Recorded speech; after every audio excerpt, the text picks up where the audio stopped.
Para quem é tímido, né, ter uma boa conversa, nossa, às vezes parece uma missão impossível. A gente quer falar alguma coisa legal, mas a mente simplesmente trava, dá aquele branco. Mas olha, a verdade é que isso não é um defeito, não. É, na verdade, uma habilidade que dá sim para treinar. E hoje a gente vai ver direitinho como transformar essa dificuldade em algo bem mais natural. É exatamente essa sensação, não é? Aquele pânico que bate do nada, o medo de parecer, sei lá, inadequado. E pronto, a conversa morre antes mesmo de começar. Mas o ponto é, essa é uma experiência super comum e o mais importante, tem solução. Pode até parecer uma missão impossível, mas olha, não é não. O que a gente vai ver aqui hoje é um verdadeiro passo a passo para desmontar esse medo e construir confiança, sabe? Uma conversa de cada vez. Bom, então vamos começar pelo começo, né? A faísca, aquele primeiro momento crucial. A grande questão é, como acender essa chama sem parecer forçado ou, sei lá, meio estranho? É isso que a gente vai ver agora.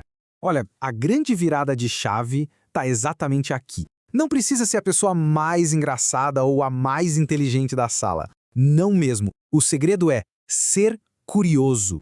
Ter uma curiosidade genuína sobre a outra pessoa. Só isso já tira toda aquela pressão de ter que impressionar, sabe?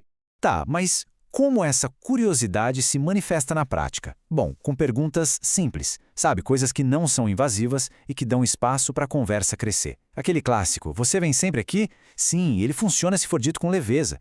Ou então algo ainda mais fácil, comentar sobre o ambiente, a música que está tocando, a decoração. Isso tira o foco das pessoas e ajuda a quebrar aquela tensão inicial. E olha só que interessante, tem até ciência por trás disso. Um estudo lá de Harvard mostrou que as pessoas tendem a gostar mais de quem faz boas perguntas, principalmente o que eles chamam de perguntas de continuação ou follow-up questions. E o que são essas perguntas, afinal? É bem simples, são aquelas que a gente faz com base no que a outra pessoa acabou de falar. Por exemplo, imagina que alguém diz, nossa, eu ouvia muito essa música quando era mais nova. Em vez de só falar, legal, e mudar de assunto, uma pergunta de continuação seria tipo, sério? Que massa! Te lembra alguma fase específica da sua vida? Isso mostra que a gente não estava só esperando a nossa vez de falar. Mostra que a gente realmente ouviu e se importou. Beleza. Então a conversa começou.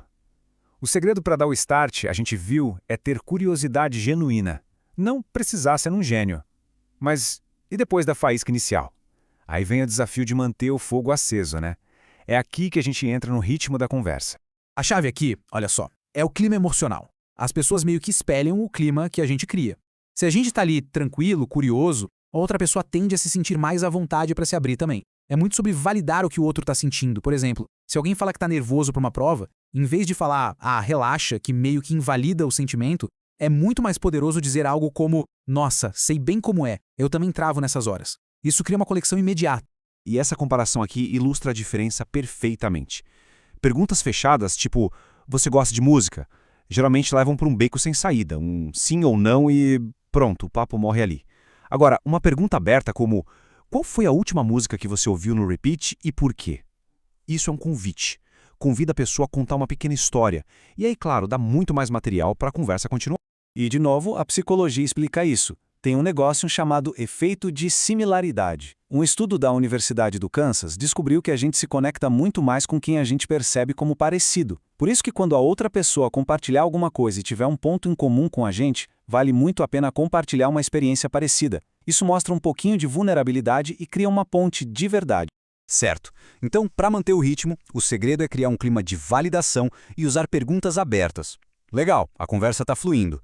Mas e agora? Como é que a gente passa de um papo educado para algo que cria uma conexão de verdade? Algo que faz a pessoa se lembrar da gente depois? Olha, o segredo aqui não é sair elogiando tudo de forma exagerada, sabe? Isso pode até soar meio carente.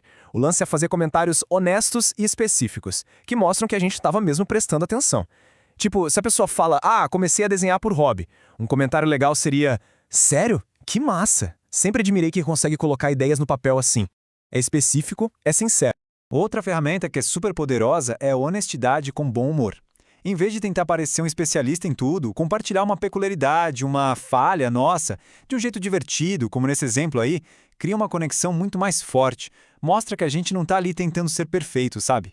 E para aprofundar ainda mais, tem a tática dos mini segredos. O que é isso? São detalhes pequenos, inesperados, até meio bobos sobre a gente.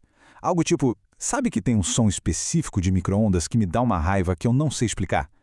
São essas curiosidades meio inúteis que fazem a outra pessoa rir, se sentir à vontade e muitas vezes compartilhar uma coisa parecida de volta. Então, resumindo a ópera, o mais importante é fugir de 3 armadilhas clássicas. Primeiro, o modo entrevistador de podcast, que só fica fazendo pergunta e não fala nada de si. Segundo, o super desculpista, que pede desculpa por tudo e acaba projetando insegurança. E terceiro, o impressionador, que tenta demais parecer interessante e acaba criando uma barreira. O objetivo, no fim das contas, é deixar a outra pessoa à vontade e não impressionada. Então, beleza. A conexão vem da honestidade, de compartilhar essas pequenas peculiaridades e de evitar aquelas armadilhas que criam distância. Tá, mas com toda essa teoria, a dúvida que fica é: como é que a gente coloca isso em prática no mundo real? Especialmente naqueles momentos em que a timidez bate forte. A resposta é encarar isso como uma academia social, literalmente. A gente começa com missões pequenas, diárias, coisinhas tipo falar bom dia no elevador, fazer uma pergunta para a atendente da padaria.